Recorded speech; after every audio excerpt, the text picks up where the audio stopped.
माहिती आहे, एखाद्या एवढ्या मोठ्या राष्ट्रीय पक्षाची उमेदवारी मिळणं हे आणि ते पण महाराष्ट्राच्या पहिल्या यादीमध्ये माझी उमेदवारी जाहीर झाली हे माझ्यासाठी नक्कीच सन्मानजनक अशी गोष्ट आहे.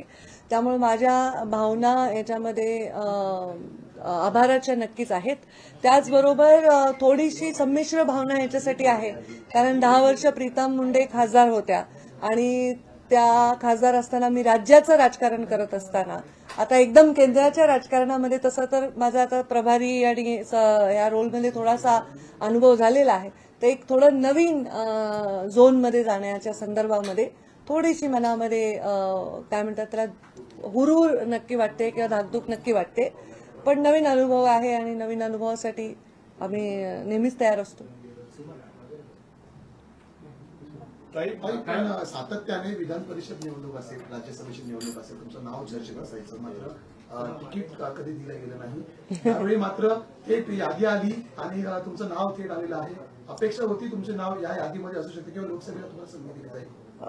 अपेक्षा होती, कारण बरेच दिवस झाले अशाच चर्चा होत्या. अपेक्षा मला नव्हती, पण असं नाव येण्याच्या संदर्भामध्ये खूप मोठा धक्का लागला असं नाही, कारण अशा चर्चा बरेच दिवस झाले चालल्या होत्याच. त्यामुळे मला असा फार मोठा धक्का लागला असं म्हणता येणार नाही. पण साहजिक आहे, जोपर्यंत निवडणुकीच्या रिंगणामध्ये पक्षाच्या सहीनी उमेदवारी जाहीर होत नाही तोपर्यंत ती उमेदवारी अधिकृत नसते. त्यामुळे मला बघेपर्यंत मला काही त्याच्याबद्दल खूप फार आत्मविश्वास असा नव्हता. ताई, मात्र ज्या वेळेस 5 वर्ष खरं तर तुम्ही ज्यावेळेस निवडणूक हरल्यानंतर अनेक वेळेस टीका देखील करण्यात आली होती, त्यानंतर आता प्रीतमताईंचं तिकीट कट करून तुम्हाला खरं तर उमेदवारी दिलेली आहे, त्यामुळे प्रीतमताईंना पुन्हा कुठल्या संधीसाठी काही बोलणं झालंय काही असं विचारलं?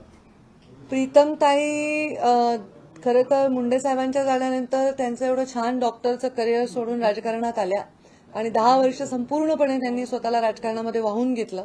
आमच्या दोघींचं कॉम्बिनेशन खूप छान होतं. मी राज्य सांभाळायचे, त्या जिल्हा सांभाळायच्या. ज्या गोष्टी मी नव्हते करत त्या करू शकत होते वेळेअभावी, त्या ते करायच्या आणि मग मी धोरणात्मक निर्णय मी करायचे आणि व्यक्तिगत गोष्टींना त्या स्पर्श करायच्या. तर त्यामुळे आमच्या दोघींमध्ये ते कॉम्बिनेशन खूप चांगलं होतं आणि ते भविष्यातही राहणारच आहे.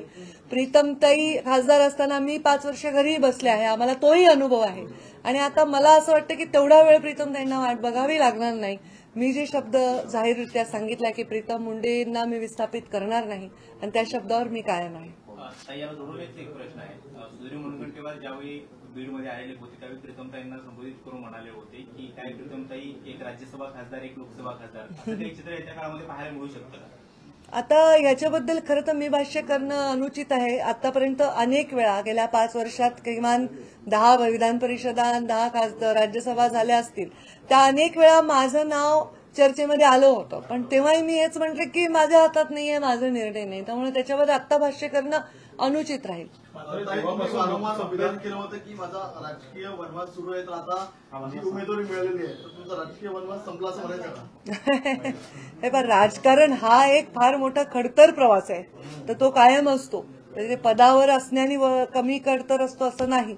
पण नक्की आता बीड जिल्ह्याची जनता काय करेल ह्याच्याकडे महाराष्ट्राचं लक्ष नक्कीच लागून आहे.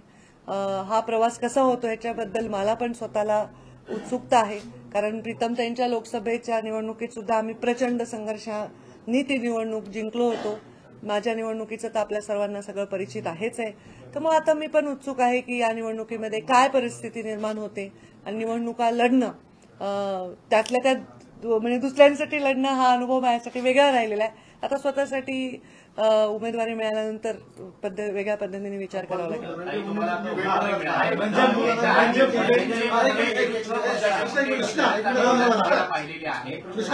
तुम्ही धनंजय मुंडेंनी याआधी तुमची भेट घेतलेली होती, ते महायुतीमध्ये आल्यानंतर पण तुम्हाला भेटलेले होते. आता तुम्हाला उमेदवारी जाहीर झालेली आहे, पुन्हा तुमची भेट तुम्ही घेणार आहात? हे पहा, धनंजय माझे बंधू धनंजय जिल्ह्याचे पालकमंत्री आणि त्यांचा पक्ष आणि भारतीय जनता पार्टीचा आमचा पक्ष यांची युती आहे राज्यामध्ये आणि त्याच्यामुळे नॅचरली जिल्ह्यात आम्ही एकत्र आहोत.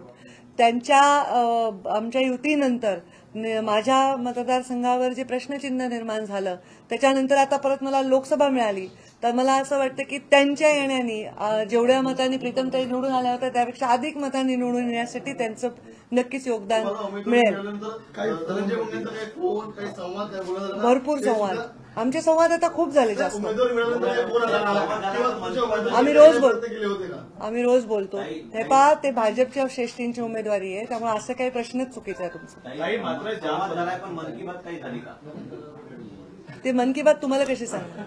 ताई मात्र ज्या पद्धतीने तुम्ही मध्यंतरी काळामध्ये जो ब्रेक घेतला होता आणि त्या ब्रेक नंतर तुम्ही सांगितलं होतं की मला फ्रेश व्हायचं आहे, त्यासाठी हा मी ब्रेक घेते आणि त्यानंतर पुन्हा राजकीय सक्रिय होईल, मात्र हेच ती चिन्ह होती का? कारण की अनेक वेळेस नावं येत होती, मात्र आता देखील पहिल्यापासून तुमचं नाव चर्चेत होतं, मात्र आता पण भीती होती का नाव येतंय की नाही करून? नाही, भीती नव्हती. दोघींपैकी एक नाव येणं अपेक्षितच होतं. राज्यसभा निवडणूक असेल, विधान परिषद निवडणूक असेल, तुमच्या नावाची माध्यमांमध्ये चर्चा होते आणि त्यानंतर उमेदवारी नाही मिळाल्यावर तुम्हाला धक्का असं देखील म्हटलं जात होतं. मात्र अचानक तुम्हाला गेल्या अनेक वर्षांपासून तुम्ही राष्ट्रीय राजकारण होता, देवेंद्रजींनी देखील म्हटलं होतं की पंकजाताई आमच्या राष्ट्रीय नेते आहेत, त्यांचे राष्ट्रीय नेते योग्य तो मान सन्मान देतील.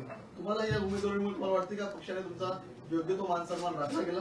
मला असं वाटतं पक्षाने माझ्यावर जबाबदारी दिली आहे आणि जबाबदारीला सन्मान समजण्याच्या संस्कारात मी वाढलेली आहे, तर या जबाबदारीचा मी सन्मान म्हणून स्वीकार करतो. राज्याच्या राजकारणातला तुमचा एक वेगळा आणि मोठा अनुभव राहिलेला आहे राज्याच्या राजकारणातला. आता तुम्हाला केंद्रात जावं लागणार आहे, तर लोकसभा निवडणुकीनंतर जो काही निकाल असतो त्यानंतर. नाही, थँक्यू. पण राज्याचं राजकारण सोडून केंद्रात जाण्याची आताची भावना कशी आहे, म्हणजे काय वाटतं या सगळ्यात? आता खूप प्रीमॅच्युअर आहे. काय वाटतं म्हणजे हुरहुर वाटते. नवीन नोकरीच्या इंटरव्ह्यूला जाताना जसं वाटतं, लग्नाच्या बोल्यावर चढताना जसं वाटतं, अगदी तसंच वाटतं. याआधी तुमची माधव जानकरांनी भेट घेतलेली होती आणि आम्ही नाही, आमची खूप महिन्यात भेट झाली नाही. त्यांनी तुमच्याबद्दल उल्लेख केलेला होता सातत्याने जानकरांनी, मात्र त्यांनी वेगळी वाढ धरलेली आहे. महाविकास आघाडीमध्ये ते ठाण्यामधून लढण्याची शक्यता नाही, आता जोपर्यंत कुठली गोष्ट अधिकृत होत नाही त्याच्यावर भाष्य करणं आयोजित. उघडपणे महायुतीवरती टीकाही केलेली होती. महाविकास आघाडीकडूनही त्यांना आता उघड ऑफर देण्यात येत आहे या जागांसाठी. त्यांनी महायुतीसोबत राहावं की महाविकास आघाडीसोबत जावं, तुमची नेमकी काय प्रतिक्रिया आहे? ते मी त्यांना प्रत्यक्ष भेटीत सल्ला देईन. असं म्हणाल की जिल्ह्यामध्ये आणि राज्यामध्ये तुमची धरणी मुंडेच्या पक्षासोबत युती आहे आणि ते येण्याला तुमच्या मताधिक्यात नक्की वाढ होईल, मग अशी अपेक्षा आहे, कारण जास्त ताकद वाढेल ना. कारण आम्ही जिल्ह्याची जेव्हा निवडणूक लढलो तेव्हाची परिस्थिती वेगळी आहे, विधानसभेत एकमेकांसमोर तेव्हा तिथली परिस्थिती वेगळी आहे. नक्कीच धनंजय मुंडेंच्या येण्यानंतर परळी विधानसभेमध्ये आम्हाला जास्तीचा त्रास होणार नाही. युतीचे उमेदवार म्हणून तुमचं काम करतील विधानसभेत, तुम्ही त्यांना तसं सहकार्य करा परळी विधानसभेसाठी? जसं आता ते माझं करतील तसंच मी त्यांचं करेन.